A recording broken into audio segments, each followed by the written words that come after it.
name is Ryan Grover. I'm the curator here at the Biggs Museum. I've been with this institution for about maybe 17 years. Who's counting? But the museum itself has been around for about 27 years.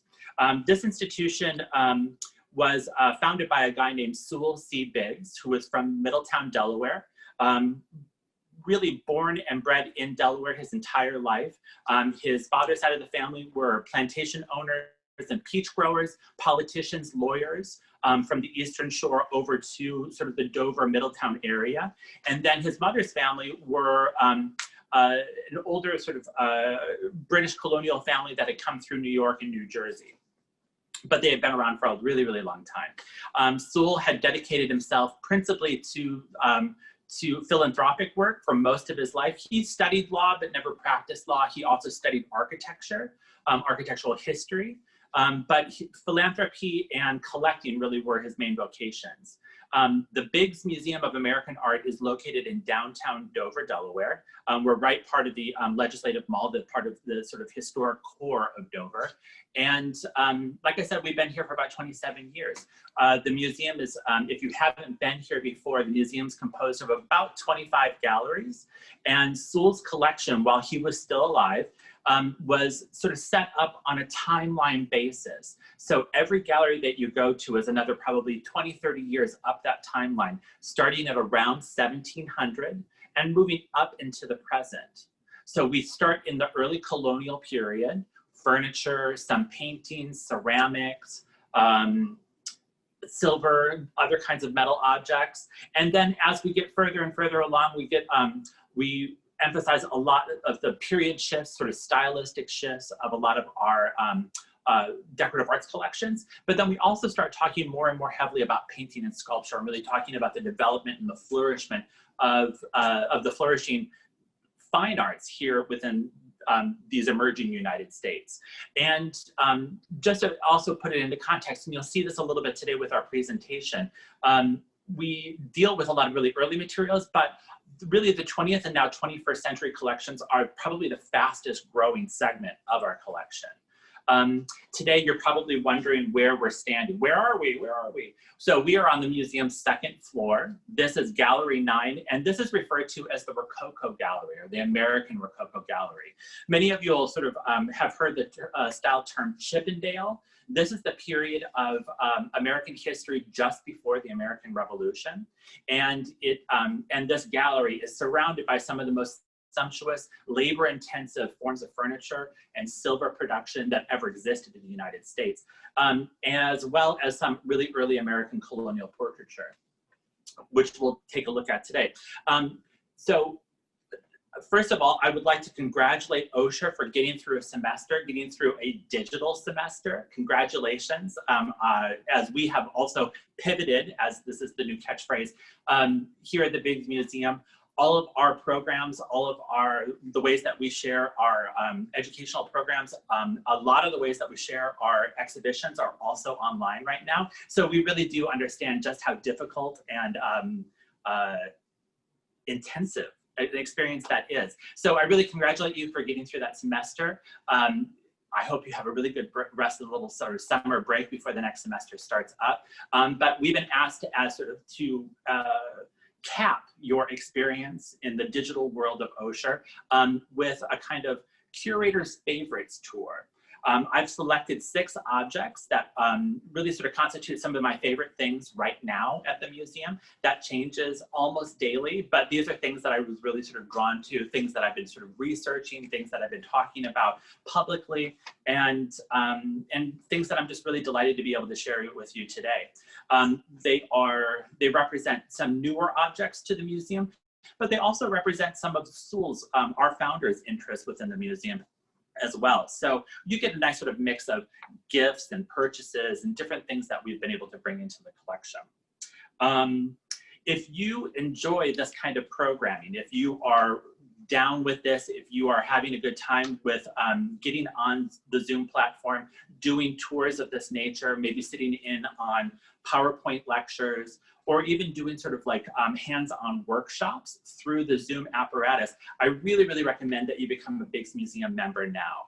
We have going $25 and I think $50 or $55 individual or family membership that's happening right now. I know this is a total shameless plug, but it does actually save you a lot of money. So individuals that are members are able to get discounts or even take for free some of these programs that we are offering, like what you're experiencing today. And these introductory rates for first-time members at $25, you truly can't beat it. So if you are interested, go to our website at biggsmuseum.org and become a member today. I expect at least 10%, no, I'm gonna say 25% of you to become members today. Again, this is sort of our favorites. These are some of the things that we're really, really sort of excited and happy to be sort of bringing to you here at the museum. And I am delighted to have you. So again, just to sort of get into sort of some of the little nuts and bolts of our presentation, if you have questions about the objects that I'm showing you or questions about me or about the museum, I really encourage you to go to the notes bar, start typing them in. And about the halfway mark in the presentation, after our first 3 objects, I'll answer some questions at that point if we have them. And then I'll also be answering questions at the very end of the presentation. So I would definitely encourage you to come together and ask those questions. Our producer will be sort of working with those questions to pick things that are really, really great, and we will be able to move forward. So I have a cameraman with me today, so we're gonna just take a second to unplug the camera and she's gonna follow me. I should say it's a camera woman.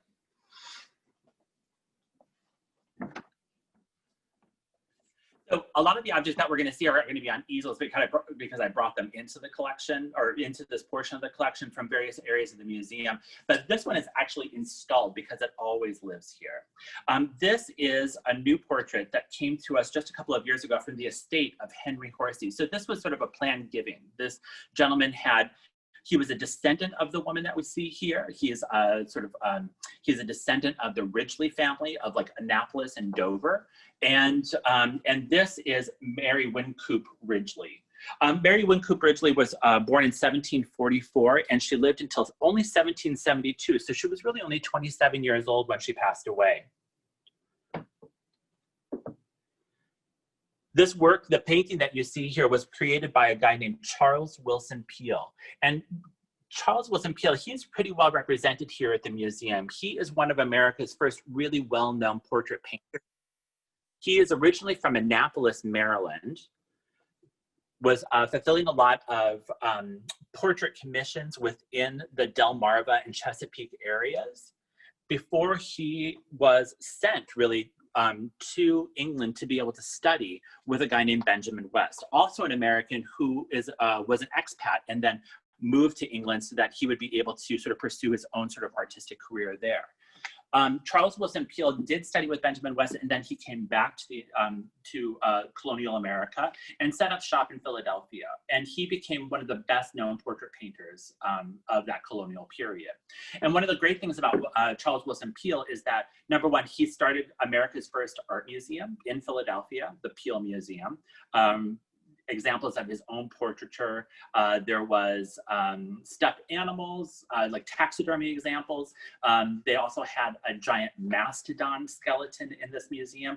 It wasn't exactly sort of structured the way that we think of like museums today. It was a little bit of everything. It was kind of a big gallery of curiosities and collections in downtown Philadelphia. That eventually spread to 2 different institutions, both in Philadelphia and in Baltimore. And then he also became one of the founders of one of America's first art schools at what would eventually become the Pennsylvania Academy of the Fine Arts.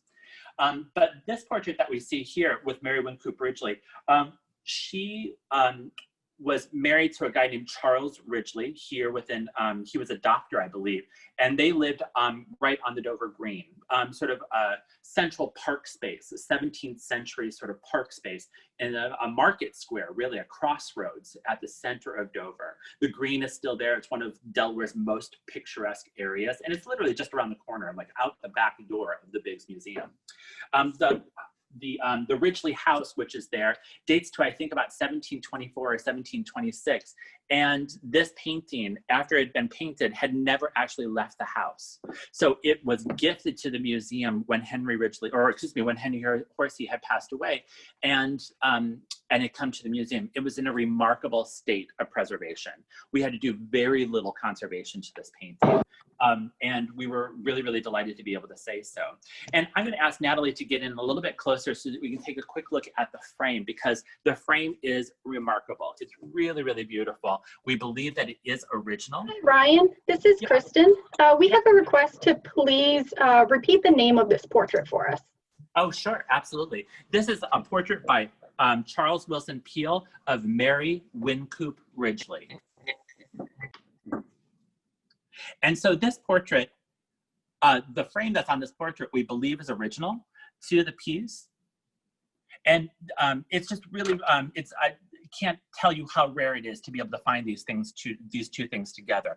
Oftentimes individuals would update portraits. They'd want to hold on to the portraits within a family, but they might update the frame to be able to have it be more in line with what new styles and new, just to stay fashionable, really. But this, these two have existed together now for 250 years, and now that they're at the Biggs, they will stay together forever. So Mary Wynkoop Ridgeley, this is actually kind of a sad story. She was married to Charles. Her first child, Nicholas Ridgeley, went on to become a great legislator for the state of Delaware, a great politician for the state of Delaware. And then when she was in childbirth, we believe when she was in childbirth in 1772 with her second child, Mary, unfortunately both died in childbirth. So the daughter, Mary, as well as the mother that you see here, Mary, both passed away. The interesting thing about this is that the painting is dated 1773. So this is actually a post-mortem portrait. We think that perhaps the family may have had a portrait miniature or other likeness that then Charles Willson Peale would have used to create this full-sized portrait. And you can see that she is being remembered in all of her finery. She has this beautiful sort of silk blue dress on, the lace that you see, the pearl necklace, the sort of cord that holds a pendant here underneath the dress.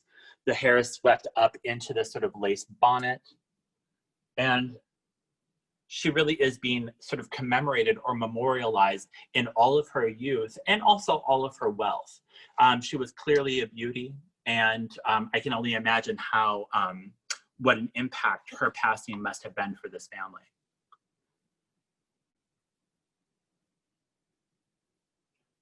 So this is one of the most recent additions to our colonial portrait collection here at the museum, but it's certainly not the only example. We have actually quite a few. And it helps to point out what it is that we collect here, how we collect here. Sewell was really interested in American painting. His collection really started to grow in American painting after the mid 1970s or so. But he was really interested in being able to talk about the breadth of American painting, he wanted to tell stories about American art history, but he really wanted to tell it as much as he could from a Delaware perspective. So we have this great sort of balance here at the Biggs Museum between objects of national importance, like the Charles Willson Peale painting that you see, that are also really important on a really regional level, sort of picturing local folks telling Delaware stories as much as possible. And we really don't see that much of a distinction here at the Biggs. What is national is important to the Delaware at the Delaware level, and what is important at the Delaware level is important at the national level. Excuse me, and we sort of see a lot of fluidity between those two poles. So we display things both from like Philadelphia and New York, as well as Wilmington and Dover, and just tell great stories. And it's just a great place to sort of get to know your state as well as your country simultaneously. So we're going to move on to our second painting here. This is a work by Reynolds Beale. The painting was done in about 1894. And I'm just going to give you a second to kind of meditate on this image, because there is quite a bit happening within this picture. There's quite a bit of detail. The painting is called 10th Street Studio of William Merritt Chase.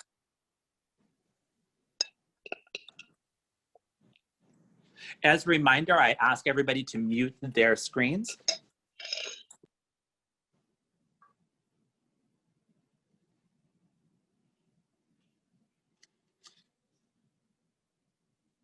So first, William Merritt Chase was a really accomplished painter in New York at the end of the 19th century, first part of the 20th century. And he was one of the first major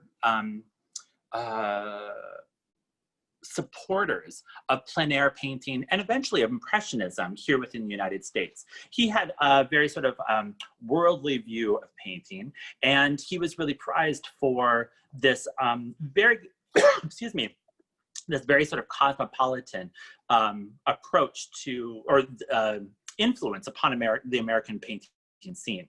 So we're really delighted to have this painting. This is a super important sort of image of his 10th Street studio in downtown New York City. The painter of this, a guy named Reynolds Beale, was born in New York City in 1867. So just around the time of the American Civil War. And early on in his career, even before he had ever received any sort of formal training, he had been sort of fascinated by marine imagery. So he was taking painting small pictures, sketching images of ships in the harbor. He was doing a lot of boat portraits, and just capturing a lot of really, really interesting things there in the harbors of New York. And then in 1891, after having studied marine architecture for a very short period of time, he decided that he was going to study painting full time. And he joined what's called the Art Student League, which was an early center for art education in New York City. And so I need to sort of point out that there was a sort of distinction that was happening at about this time. In the 1700s and the 1800s, people like Charles Willson Peale, who we just met a moment ago, they would have studied painting in like studio settings. They would have been an apprentice to a master painter. They would have been sort of tied to, economically and sort of civically, I guess, familiarly tied to a master painter, and they would have learned their trade basically through this individual. Then all that art instruction would have gone on for about, anywhere from maybe 4 to as much as 8 years. And they may have gone for additional study with other individuals, but then they would start their own studio practice. But starting at the very end of the 1700s, but really picking up speed in the 1800s, you start to see a lot of attention placed in American Art Academies. So these are centers for art education that hire several instructors that students would be able to work with a number of different teachers to be able to develop their own individualized style. And this was happening internationally. And so William Merritt Chase was one of those early innovators, one of those early instructors, and he was a teacher at the Art Student League in downtown New York, a very popular destination for American artists, or American student artists, I should say. So Reynolds Beale was able to get in with William Merritt Chase early on and study at the Shinnecock Summer School that William Merritt Chase had started on Long Island. And it was there that he started to study plein air painting. And plein air painting is, I'm sure that everybody is probably pretty familiar with this concept of plein air painting, but it's really a way of being able to capture from life the atmospheric conditions that you find at any given moment. So you take a sketch pad, or you take ideally a canvas or work on paper out into nature, and you're actually depicting that natural landscape as it looks in that moment, as the cloud cover with the kind of atmospheric conditions. If there's fog, if there's bright light, if it's twilight, you're capturing that moment. Plein air painting is usually pretty quick. The sessions usually only last a couple of hours, just long enough to be able to capture that sort of those sets of conditions quickly. And then you move on to another scene. Perhaps these paintings might have been worked on a little bit extra within the artist's studio afterwards, just to sort of like complete or finish them. But really, plein air painting is about the moment. This evolves into Impressionism pretty quickly. And what we see here is an early Impressionist painting of the studio, the actual working studio of one of America's premier Impressionist painters. And so William Merritt Chase created the studio as a showplace, not only for his artwork, but for the artwork of his friends as well. And patrons typically, would come to openings of new work in this space. And the space then quickly became one of the most important interiors in America. It was considered one of the most stylish spaces in the Victorian era at the end of the 19th century. And one of the things that I really love about this work, and I should say, you have seen in William Merritt Chase's work, this studio time and time again. You've seen the large Japanese vases, you've seen William Merritt Chase's children, you've seen people playing on large Persian rugs, you have seen segments of this studio in the past. The thing about the Reynolds Field, though, is that it is kind of, excuse me, kind of a record of that studio as it looked when, in 1894, when the painting was happening. So there's almost an inventory of objects that are taking place here. So you're seeing the sort of stacking up of the paintings in the corner as they sort of move up the wall in that sort of salon fashion. And as you pan through this painting, I'm just going to take a quick drink of water. So meditate for just a second.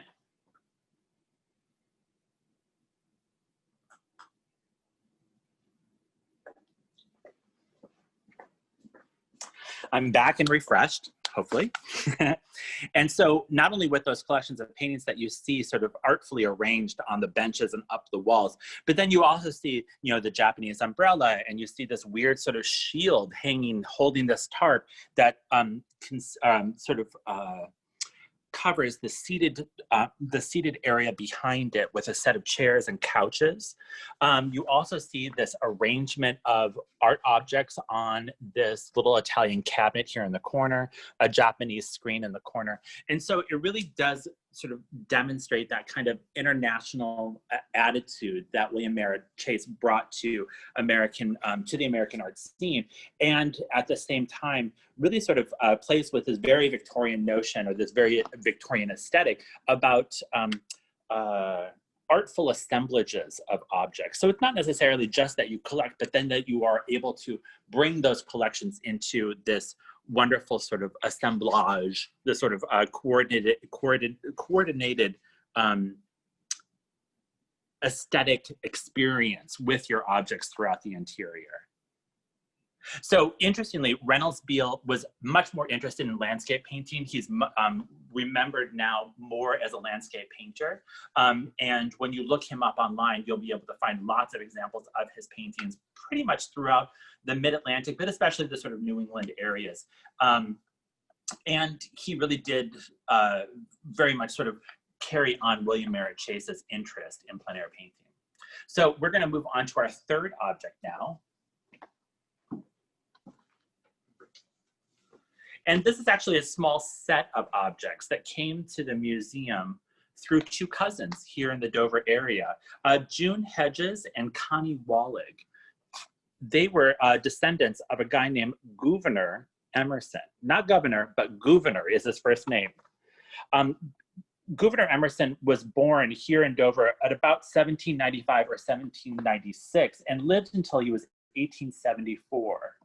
He attended West School just over the Pennsylvania border up north, but then he returned to Dover and studied at the classical school of Reverend Stephen Sykes here in Dover, and then started training with Sykes, his brother, a guy named James, to become a physician. So what we just said about the training of artists in the 18th century, how they might have trained with masters. That's actually how a lot of doctors were trained in the 18th century as well, which is, well, frankly, horrifying. But it wasn't too long, though, after he started studying with James Sykes, that he then moved on to the University of Pennsylvania School of Medicine in about 1813. Now, here's where it gets interesting. Gouverneur Emerson studied and became a doctor, and then he enlisted as a ship's surgeon for a merchant vessel that was trading in Canton, China. So he is among America's first sailors transporting goods between the East Coast and China. Up to this point, the Chinese export market had really been sort of dominated by our British colonial power. And so Chinese export items would have been transported by British merchants, whether they were in the within colonial America or whether they were in England, but they were always sort of circulated through that British power so that Britain, the crown, would be able to benefit basically from that trade. After independence, not too long after independence, within a few years of independence, Americans first started to consider the possibility of trading directly with China. The possibility of bringing these very, very sort of fashionable goods to America was intensely popular for a lot of merchants, and they really wanted to capitalize on what could be enormous markets within the sort of growing United States. And so Governor Emerson, Dr. Emerson at this point, signs up as the ship surgeon and starts going to China, went several times, aboard what were then known as sort of supercargoes. What's interesting for us is that when he would be in China, when he was in China, he would purchase objects, bring them back to the United States, and many of these objects came back to the family farm, which is, I understand, just south of Dover, the Emerson farm. So what we have here, just this little assemblage of items. The first thing is this painting that you see here. There's sort of this imperial figure. We're not exactly certain who this is, but this was a page in a book that was described as the Joss book, J-O-S. I believe, if I remember correctly, in Cantonese, Joss translated to luck or good fortune. But this book had in it somewhere in the neighborhood of about 60 individual paintings of different figures, much like what you see here, brightly adorned, lots and lots of decoration. Sometimes these characters are more mythological. There are interesting sort of, and it makes one wonder whether or not you were looking at sort of theater figures, but these are all Chinese characters recorded in this book using tempera paint on rice paper. And many of these paintings, this is a page from the Joss book, but this was framed by the family and just sort of decorated their house basically in the 20th century. The Joss book itself is now in conservation. You'll have to come back when we have it back from conservation, probably next year sometime. But it needed extensive conservation. And we decided to leave this page out of the book, but the rest of the book is being restored as a book. So we will not be sharing them as individual portfolios, but as the actual item that it was meant to be. The book dates to about 1820, which is incredible. This is very, very early trade with America, and it's right here in Dover. And so we were really delighted to be able to have this, again, nationally important story from a very, very sort of local and distinct, distinctly local source. The Joss book, the reason that it's in conservation is that the paint that's on this rice paper is pretty stable. The rice paper is pretty stable, but the rice paper was then mounted onto a kind of, it's a paper with not very large fibers. It's almost kind of like newsprint, and that has obliterated. And so we are slowly but surely replacing a lot of those pages with our conservator so that we will be able to maintain these really important paintings for a really long time to come. Once we have this back in place, we'll be able to display the book a page at a time within the museum, share that page for a couple of weeks, and then we'll be able to turn to the next page. And I have to tell you, this is definitely one of those items that it's worth coming back to Delaware, or back to the Bigs over and over and over again, because the figures that you see in this paintings are just incredible. And Governor Emerson actually wrote little notations at the bottom of the page about what each character is. So it's really terrific. There are all sorts of 18th century Chinese gods and emperors and monsters and theatrical figures and actors and all these terrific, just memorable figures. So along with the Joss book, this collection came with other small items. between the two families. And the first one I want to point out is that we were able to receive a number of pieces of blue and white that also came from Gouverneur Emerson and his time in China. So this was just a teapot that he had picked up while he had been traveling and brought back to his mother. And it's in pretty good condition. Blue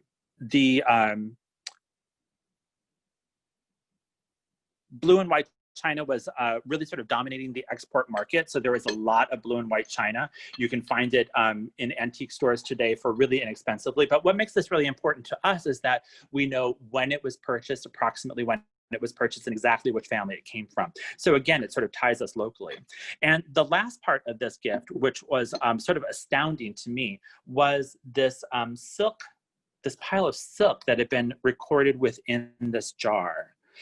Silk production had been one of the major sort of reasons that the West decided to trade with the East in the first place. And you probably have heard about silk pods and silkworms. You see them here. These are silkworms. Well, it's such a strange story. It's just remarkable. But in China and other silk producing countries, silk, from what I understand, was heavily guarded. You were not allowed to really understand how silk was being produced. You were not really able to take silkworms out of the country. I understand that it was at times even illegal to do so. I will be interested to find out whether or not Gouverneur Emerson was actually smuggling contraband out of China to America. But according to family legend, the silkworms were brought out of China, and the Emerson family attempted to create one of the earliest silk farms, basically, in America in about 1820 here in Dover.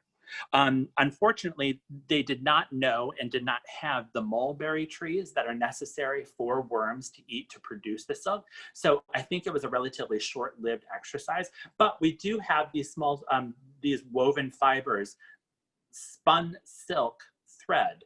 Then I understand, and I'm hot to find this, that the family remembers or has memory of an actual small silk purse that was woven from these threads. So just imagine this sort of this early idea of being able to create silk in America, operating right here in our own backyards. And they even were able to be so successful to be able to create their own one small object from it before all of those worms unfortunately perished. So this is our first three objects within the collection that I wanted to share with you. And I wanted to give everybody a second, if you had any questions up to this point, to maybe start directing those questions to your notes button. And Kristen, our producer that you met just a few minutes ago, she'll be able to direct those questions to me. So if you have questions, go ahead and ask them. I'm going to take another sip of water, so this will be indelicate, but necessary nonetheless.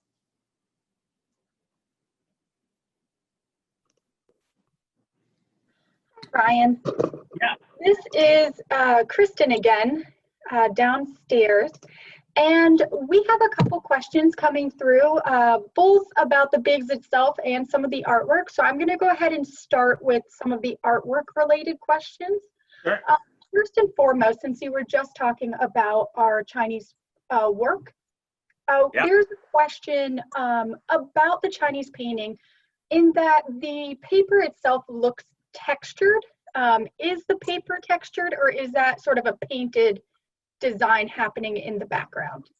So there is a small amount of texture that happens on the paper, but the paper itself also oxidizes. So what you're seeing here is probably what had been originally kind of a brighter white with less of this sort of swirling pattern, but the paper has darkened over time.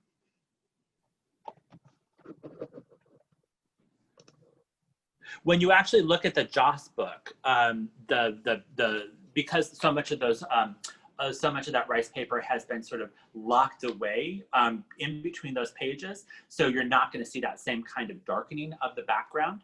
And this is really very mild. It can get much, much worse. I mean, as you've all seen with like newspapers and anything else, paper does really is very heavily affected by UV radiation from natural light sources and does darken over time very easily. Are there other questions? Yes, thank you, Ryan. The next set of questions I have are about the 10th Street studio painting. Terrific. And they kind of go together, so I'll ask them all at once, if you're all right with that. First and foremost, the color orange appears very strongly in this painting. Can you speak to whether or not this painting has been restored, or if there's a reason that the orange is so much brighter? Has the other colors faded? And then could you also speak to a little bit, if you have any information about it, what that room that's being shown in the background where the curtain is being pulled away, if you have any idea or speculation as to what that room might be? Sure. So first of all, the question of the orange, I think that this is a really interesting and sort of important question, this idea of sort of color. And I'm going to ask Natalie to sort of step back just a second, our camera woman. And what I want to point out is that the orange color that you see starting in this panel off to the left-hand side, and then being repeated in this beautiful curtain, the sort of ombre yellow and orange curtain here. And then also sort of associated with the Japanese screen that you see here, this kind of repetition of this color across the surface.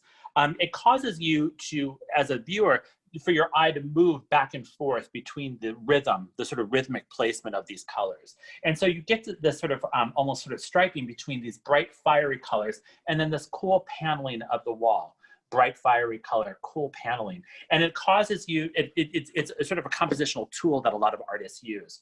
I think that the color orange here is meant to represent the exotic.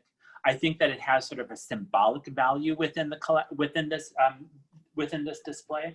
You can tell that the architecture itself has been either painted or papered in this kind of dark, in the dark coloration you see here. And these oils, the oil paints that you see here are pretty close to accurately representing what the artist had intended to show in the first place. Oil paintings often do not really fade very extensively over time. The surface of this painting has not been heavily compromised. It has not needed a lot of conservation over time, but you might notice that it has been varnished, which was common practice, a sort of clear coat over the painting. And it might soon be time to be able to replace out that clear coat. Sometimes that clear coat of varnish does darken over time. And as people that own oil paintings, especially important oil paintings, we do have to sort of mind how that clear coat does age over time, whether or not it gives off a little bit of a kind of foggy hue. Sometimes it kind of creates kind of an amber hue in paintings. But I think here the colors, because the colors that are coming out so brightly are so bright, I think that they are symbolically placed. I think that they are here to represent especially sort of Asian aesthetics, Asian painting practices, and Asian decorative arts that really are very heavily imbued throughout this composition. Were there any other questions associated with that? I hope I answered that well. Yeah, that was great. We have a couple more questions. I'm going to save some of the more Biggs Museum specific ones for the end if we have time. Sure. Yeah. We have two for the Chinese set again. One is a request to kind of zoom in on what is that metal looking object inside the silk jar and explaining what it is. And then can you remind us again how old the book is? Oh, the book is dated 1820. And that coincides with the journals that Governor Emerson kept of his travels to Asia. And so we think that a lot of these decorative arts came from the very late 18-teens up to about 1823 or so. And for some reason, whoever had sealed this jar actually left paper clips inside of it. And I'm not exactly sure what the purpose of that is, but we haven't also taken this to a conservator yet. So I don't know if the paper clips are doing damage within this or if they are helping in some capacity. But it's something that we will look into eventually. We haven't actually owned this very long, so we're just beginning to start sending things to conservation and to make sure that they will be sort of preserved long term. But yeah, the paper clips are a little bit of a mystery. I agree with you. Should we move on to the next set of objects? Right, yeah, we have a couple more that we'll return to at the end if we have time, but if you would like to move on, that would be great. Awesome, because I'm looking at the clock and already know that I'm going to run over. So I'm sorry, but you're going to have to bear with me a few minutes. The next collection that I wanted to show you was actually two of about 6 clocks that came to the museum from a very important new donor named James Byrne here in Dover. He is a lifelong clock collector, and he had brought together a group of French clocks. He sort of specializes in French and European clocks. And we were given the option of bringing in 4 French ormolu clocks, or these are sometimes called figurative clocks because they're often sort of have these sort of small bronze and then gilded figures, classical figures, characters, individuals, sort of in the clocks themselves.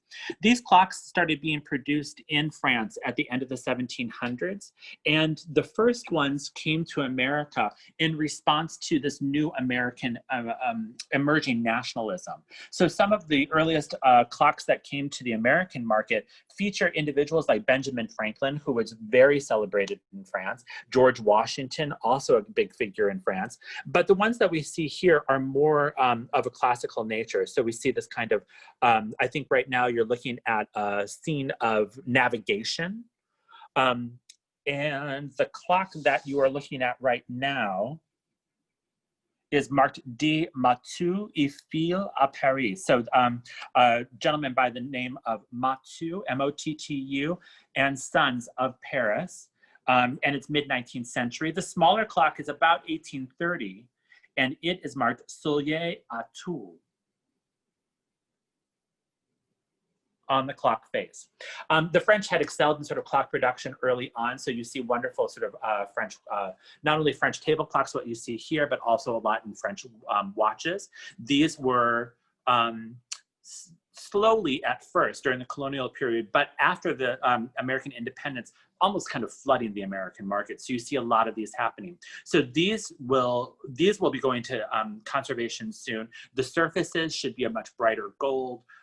The bodies of the bronze bodies, the sort of forms that hold the clock movements, need to have some small amounts of repair. So we're having a conservator come later this month to take a look at them, give us an assessment of what it is that will need to be done, and then we'll have to figure out how to pay for it.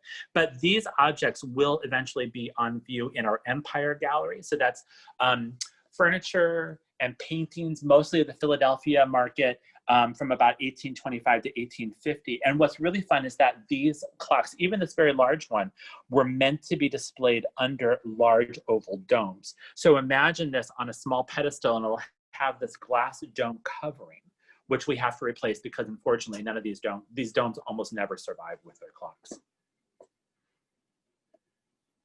So this will definitely be something to look forward to. And this is sort of an interesting sort of object for us because, you know, we often talk about American art museums in terms of what is American made, things that are made here in America, but oftentimes we find objects here that were just cherished by Americans. And so this is definitely like a lot of the ceramics that we look at within, especially early American museums of early American materials. You know, a lot of these ceramics are from Holland, from, I should say the Netherlands, or from France, or from Britain. Huge, like mega stars of ceramics production during the 1700s, 1800s, as well as the sort of American-made materials. The clocks, a lot of the movements that we find in American tall case clocks were supplied by British manufacturers and then sort of finished by American clockmakers. But you know, you see the sort of high. There is sort of a global kind of thing happening with American fine and decorative arts from very, very earliest periods. And so when we talk about American art, we don't always talk about just things that were made in our own backyards, but sometimes things that we ordered away for. The last painting that I wanted to show you today was this great view of Milton, Delaware.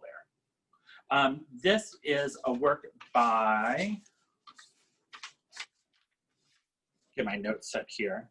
So this is a work by Tom Wilson. Tom Wilson was born here in Delaware in about 1946. And if I remember correctly, his father was a politician, a Sussex County politician, lawyer. And so he spent a lot of time in sort of, I think he was born in Georgetown and spent a lot of time at the beaches in a family house in Lewis, I think it was. And he studied from a very early age with Howard Schroeder at the Rehoboth Art League and with other instructors at the Art League as well over the summer breaks that he and his mother would spend, at the beach. He would then go on to school in, I guess it was probably 1946. So we're talking about the mid 60s. He was enrolled at the Rhode Island School of Design, where he graduated from. And then by the early 70s, he was in New York City and he was mostly doing portraits.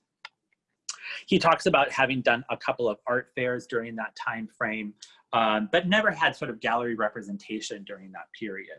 He was, however, discovered by a fine art photographer, or excuse me, fashion photographer at the time. And he was presented to different modeling agencies and he became a professional male model for clothing, traveled the world, ended up moving to Paris for a few years, and then kept up this career of fashion modeling for a number of years, sort of stored up a little bit of money. But as soon as he was able to, I guess he said that he never really liked it. But as soon as he was able to, he moved back to the States and actually moved back to Sussex County. So he moved back into his family's beach house in Lewis, and he started to dedicate himself specifically to photorealist painting, mostly of scenes of Lower Kent and Sussex County. So he does a lot of architectural studies. He does a lot of images of sort of marine scenes, beaches, that kind of thing. But really it was the architecture that he was focused on. And here we see this beautiful sort of Greek revival, sort of 1840s to 1860s, sort of pre-Civil War house in downtown Milton. And you can sort of see that, you know, the surface of the painting is painted so smoothly that it's meant to look like a photograph. It's meant to have that real hard-edged kind of photographic sort of realism to it. There are two figures, but there's this kind of this ghostliness about the two figures. They sort of move in opposite directions. They are not the focal points, but they are definitely a part of some sort of kind of hidden narrative within the painting. And one of the things that Tom really sort of excelled with in this work, and a lot of the works that he was producing at this time, so we're talking about through the 1980s and then into 1995 when he passed away, he was really beautiful. He very beautifully captured Sussex County light, the sort of the very sort of specific kind of atmosphere of Sussex County, that kind of that pristine blue sky, that almost sort of intense saturation of light within his scenes that really remind us of the beach, that remind us of the sand and the surf and coastal light sources. He was one of the earliest artists in Delaware to represent African-American communities with sort of equitably along with Caucasian communities. So he really didn't seem to distinguish between his characters. He was just really trying to get this kind of, it almost seems like he's sort of capturing a snapshot of that moment with people that he sees on a regular basis. And there's this just incredible stillness about his paintings. They really do kind of cause you to just sort of, there's almost sort of a tension, kind of an anticipation of what's happening, what's going to happen next, what's going to pounce out at you. There's this wonderful unknowing about his paintings, which I really like, and like it so much that we're going to be doing an exhibition of his this spring. We're bringing in about 50 works from collectors in Delaware, well, basically from New York over to Ohio, and then down to the DC area. And the paintings are just remarkable. unfortunately, there really aren't that many paintings. He did not practice that long. He died in his mid-40s, but he died of complications associated with the AIDS virus, and lived on through his partner, Leo Medish, who kept a lot of his paintings, kept his memory alive amongst his patron base in Sussex County.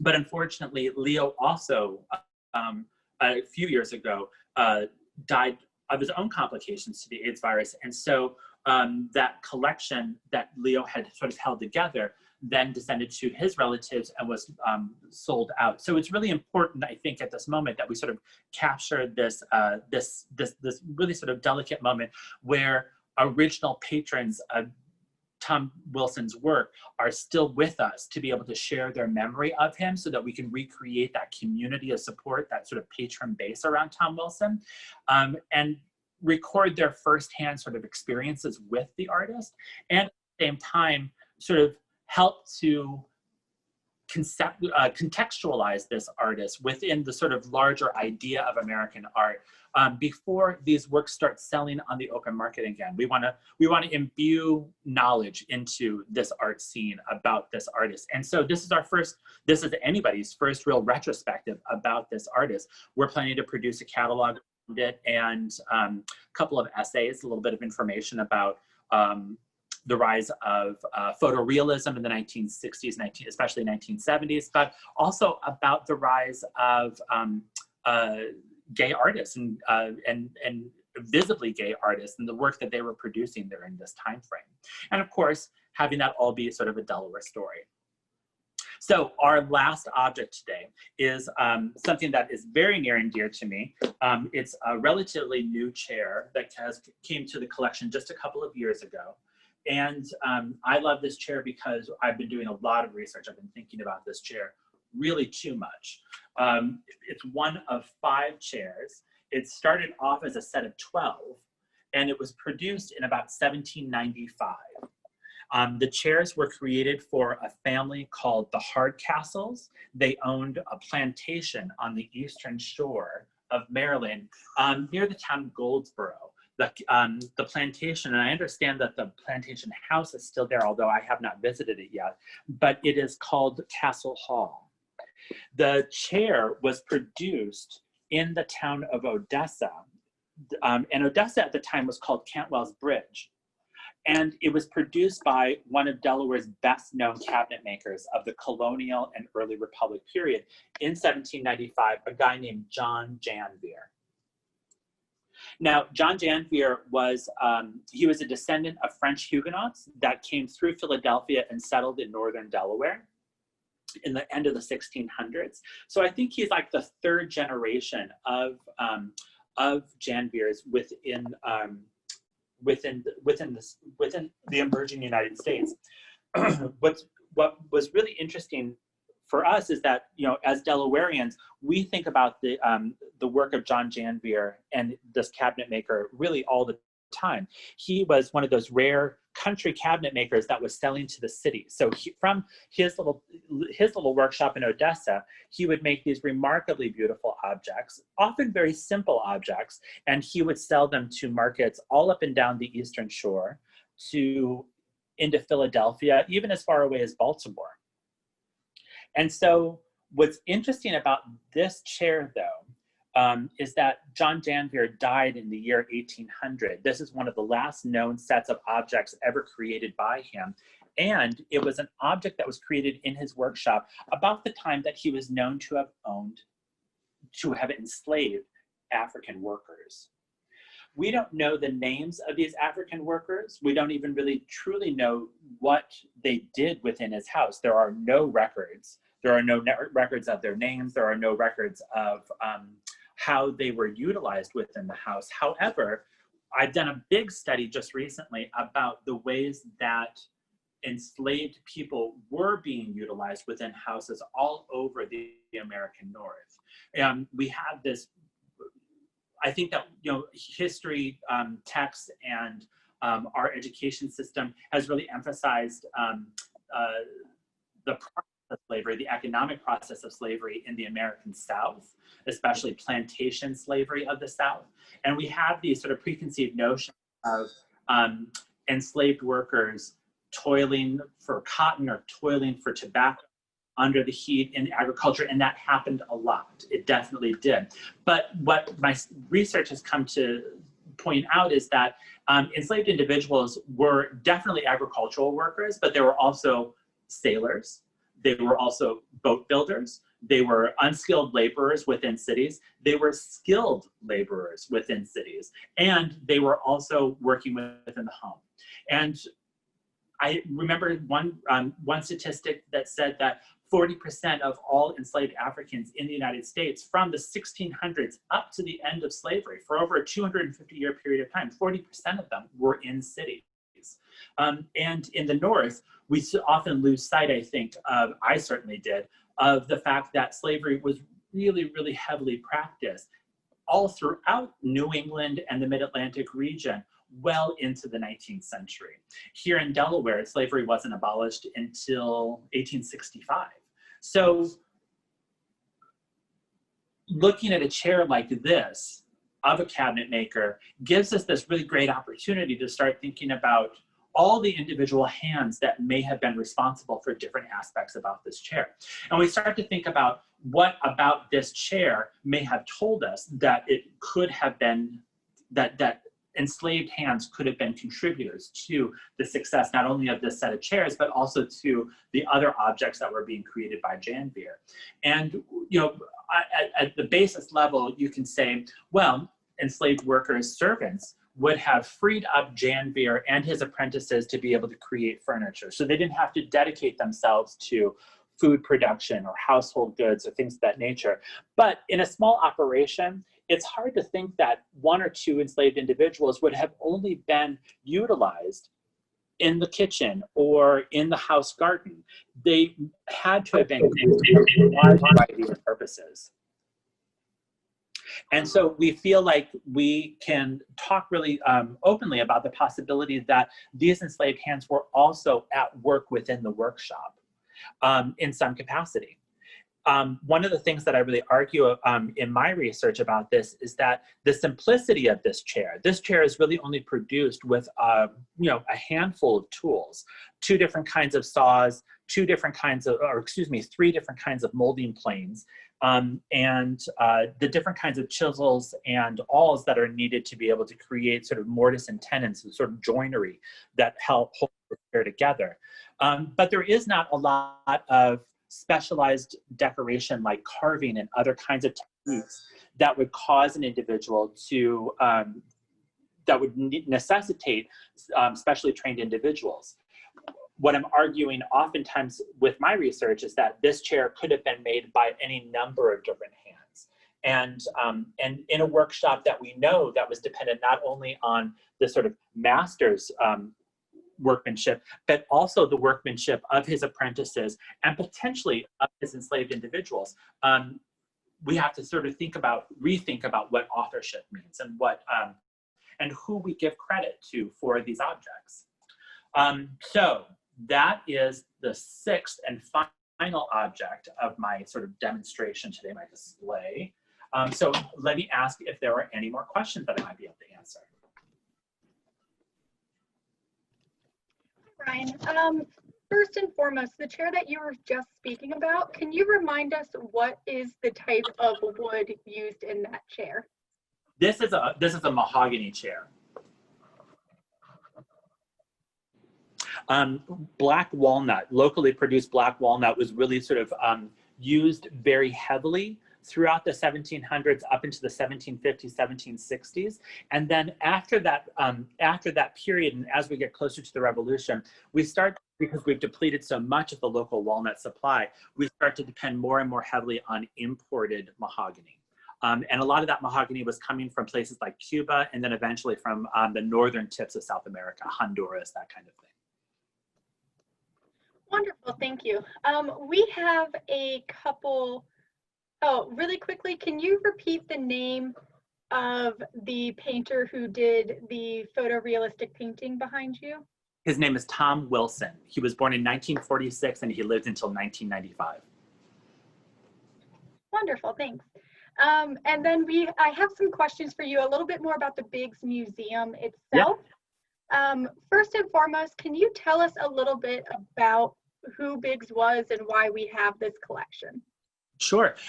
So Sewell had started collecting really in childhood. His parents were collectors, his mother especially, and he started putting together little small collections even as a kid. I think he was just really fascinated with the concept. There's a family tradition, a family lore really, that says that he used to put displays of his marbles and seashells and Confederate money. He would display them out in his bedroom, and then he would charge his family members a nickel to come and see his display. So museums were in his blood. Collecting was definitely in his blood. And when you come to the museum, even though we've added a lot of things in the close to 20 years since he had passed away here to the museum, a lot of what you see, a lot of the most important things that we have here, as well as the display, was really sort of designed by Sewell. This concept of this museum was designed by Sewell, and we try to maintain it. This collection was first brought together and it was offered to Winitor Museum back in the late 70s. And this is when Winitor were the stewards of the historic houses of Odessa. And they, along with Sewell, helped to renovate, I think it was called the Brick Hotel or Rose Hotel, I forget now. But it's now the site of Cantwell's Tavern, which is a great restaurant. So that site was the original Biggs Museum until that relationship between Sewell and Winitor fell apart, really. And Winitor ended up gifting back all of Sewell's collection. So Sewell then kept collecting, but a lot of his stuff was either in his house or in storage. And then his collection was then sort of discovered by then First Lady Elise DuPont, sort of a family friend. Elise DuPont came to Senator Cook, Senator Nancy Cook, sort of our state senator, and the two of them hatched an idea of asking Sewell to put his collection on view at a visitor center that was being created, that was being built in downtown Dover. So the origins of this permanent Biggs Museum here at in Dover, we were really started as a static display of Sewell's collection on the second and third floor of the visitor center.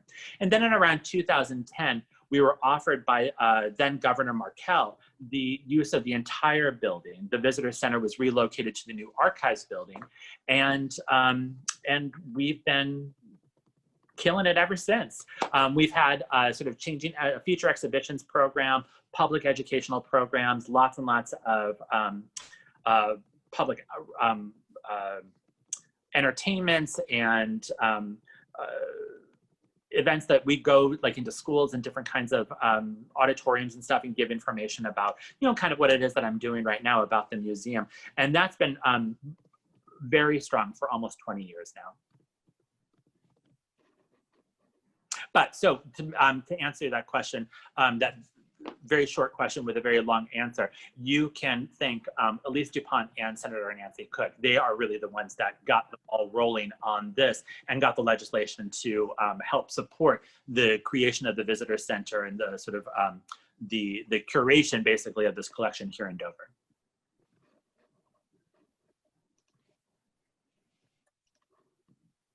Ryan, and then you spoke to it a little bit, but can you talk a little bit about what makes the Biggs unique from other museums in the area sure. in terms of like mission of our museum and our collection? You know, there's this joke that when you come to the Biggs Museum, it's kind of like a miniature Winitor. And I just tell people, well, that just means that you haven't been to the third floor yet. Winitor stops collecting at about 1850. They really sort of focus very heavily on early America, where half of our museum is early America, the other half of our museum is later 19th, 20th, and now 21st century. So we collect much further afield. When you look at Brandywine River Museum, and these are all fantastic museums, you should definitely visit them after you come to the Biggs. But the Brandywine River Museum, terrific American art collection, but they focus really heavily on 19th and early 20th century, as well as the works of the Wyatt family, which they really, of course, specialize in. And the Delaware Art Museum also an incredible American collection, but they're a powerhouse of illustration and about British pre-Raphaelite painting. We really pride ourselves on being able to display every major movement in American art here within our galleries on a timeline display. And we really do try to hit 1700 up to the present equitably across those periods. So we are collecting from, really for over a 400-year period of time.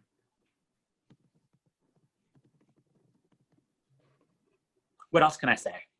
All right, that actually summarizes the majority of the questions that we have gotten. So I would like to share with people some of our upcoming programs. I did post a link in our chat to our calendar here at the Biggs website if you're interested in more programs and you enjoyed your experience today. I just wanted to highlight a couple images of upcoming tours starting as early as tonight. So tonight, if you did enjoy this, at 6 p.m. as part of our monthly dinner time sort of theater, we have a virtual tour that I will be leading of our Gilded Age Gallery on the 3rd floor. I'm going to be breaking down this tour into looking at distinct themes that are happening in what is primarily academic artwork being produced during the Gilded Age. So for anyone who's not familiar, that's about the equivalent of the Victorian period, but taking place in America. We also have coming up next week on Tuesday, I will be giving a lecture on my area of specialty, which is the Victorian artist Sir Lawrence Alma-Tadema, looking at his artwork, The Roses of Heliogabalus, and talking about what made him very unique. He happened to fit into two major artistic camps of the time period. He exhibited with the Royal Academy and was a Royal Academician.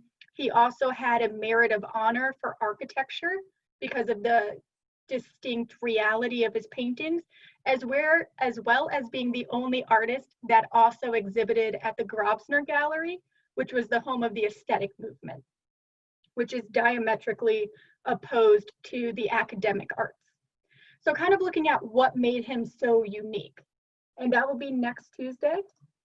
And then the last virtual tour I wanted to highlight, we have plenty more online, will be with Ryan again, and we'll be taking a virtual tour of our recent exhibition on Jack Lewis. And again, these are all 6 p.m. to 7 p.m. starting as early as tonight. And he'll be doing a tour on September 1st of that exhibition. So I just wanted to thank everyone for joining us. And thank you for coming back after our little delay last week. I hope everyone had a pretty safe time with that, hopefully. And we look forward to seeing you again. I do recommend, if you have the opportunity and you enjoyed what you saw today and you're interested in participating in more programs, I highly recommend checking out our membership. We do have specials for your first time membership being only $25. All of our virtual tours are free to members, as well as if you're in the area and you're interested in participating in our hands-on live activities and programs, you get discounts on those as well. You can call us at our main line for any questions, or you can email me. I believe most people have received my email, but I will type it into the chat as well, so everyone can have it. And I can help you out with anything you have. If you have any extra questions, feel free to email us and we'll do our best to get you your answers. So again, I wanted to thank you for joining us, and I hope to see you all at other programs.